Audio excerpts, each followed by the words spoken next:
അഖിലാണ്ടത്തിന്റെ സൃഷ്ടിതാവായ ദൈവത്തെ അവഗണിച്ച് സകലവും പ്രകൃതിശക്തികളാൽ തന്നെ ഉളവായി എന്ന് ചിന്തിക്കുവാൻ മനുഷ്യർ എക്കാലത്തും താല്പര്യം കാണിച്ചിട്ടുണ്ട്. പുരാതന ഗ്രീസിലെ അരിസ്റ്റോട്ടിൽ മുതലായ പണ്ഡിതന്മാരുടെ ഇടയിൽ ഈ അഭിപ്രായം ഒരളവിൽ നിലനിന്നിരുന്നു.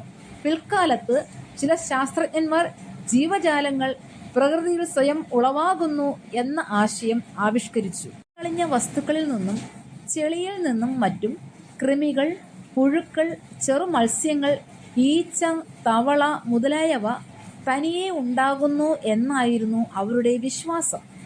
ലൂയി പാസ്റ്റർ തൻ്റെ നിരവധി പരീക്ഷണങ്ങൾ കൊണ്ട് ജീവികൾ സ്വയമേവ ഉണ്ടാകുന്നില്ല എന്ന് സമർത്ഥിച്ചു. ഏതാണ്ട് അതേ കാലഘട്ടത്തിൽ ജീവിച്ചിരുന്ന ചാൾസ് ഡാർവിൻ എന്ന ശാസ്ത്രജ്ഞൻ 1959 വർഗങ്ങളുടെ ഉൽപ്പത്തി ഒറിജിൻ ഓഫ് സ്പീഷീസ് എന്നൊരു പുസ്തകം പ്രസിദ്ധീകരിച്ചു. വളരെ ലളിതമായ ജീവശകലങ്ങളിൽ നിന്ന് അമീബ പോലെയുള്ള ഏകകോശ ജീവികളിൽ നിന്ന് അനേകായിരം വർഷങ്ങളിലെ പരിണാമത്തിന്റെ ഫലമായി ഇന്ന് കാണപ്പെടുന്ന വിവിധ ഇനം ജീവികൾ ഉണ്ടായി എന്നാണ് അദ്ദേഹം അതിൽ പ്രസ്താവിച്ചിരിക്കുന്നത്. ഈ പ്രതിപാദന രീതി ലളിതവും ആകർഷണീയവുമെങ്കിലും നിഗമനങ്ങൾ വെറും ഊഹാപോഹങ്ങൾ മാത്രമാണെന്ന് അതിൽ കാണപ്പെടുന്ന ഊഹിക്കാം, സാധ്യതയുണ്ട്, വിശ്വസിക്കാൻ ന്യായമുണ്ട് എന്നിപ്രകാരമുള്ള പദപ്രയോഗങ്ങൾ വെളിപ്പെടുത്തുന്നു.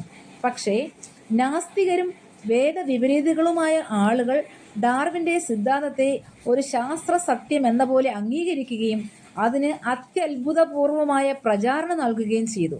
തൽഫലമായി ചുരുങ്ങിയ കാലം കൊണ്ട് ഈ സിദ്ധാന്തം ലോകമാസകലം വ്യാപിക്കുകയും വിദ്യാലയങ്ങളിലെ പാഠപുസ്തകങ്ങളിൽ സ്ഥലം പിടിക്കുകയും ചെയ്തു.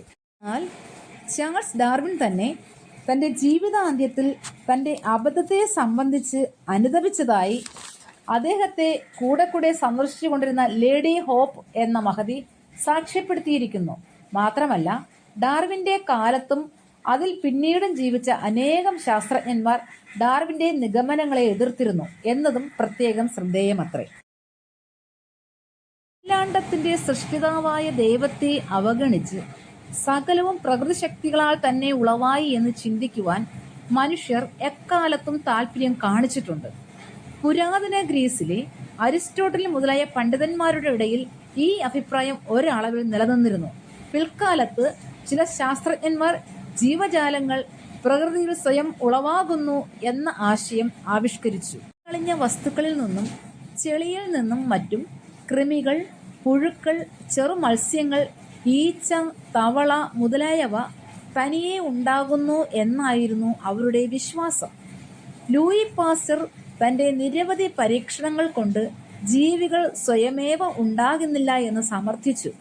ഏതാണ്ട് അതേ കാലഘട്ടത്തിൽ ജീവിച്ചിരുന്ന ചാൾസ് ഡാർവിൻ എന്ന ശാസ്ത്രജ്ഞൻ 1959 വർഗങ്ങളുടെ ഉൽപ്പത്തി ഒറിജിൻ ഓഫ് സ്പീഷീസ് എന്നൊരു പുസ്തകം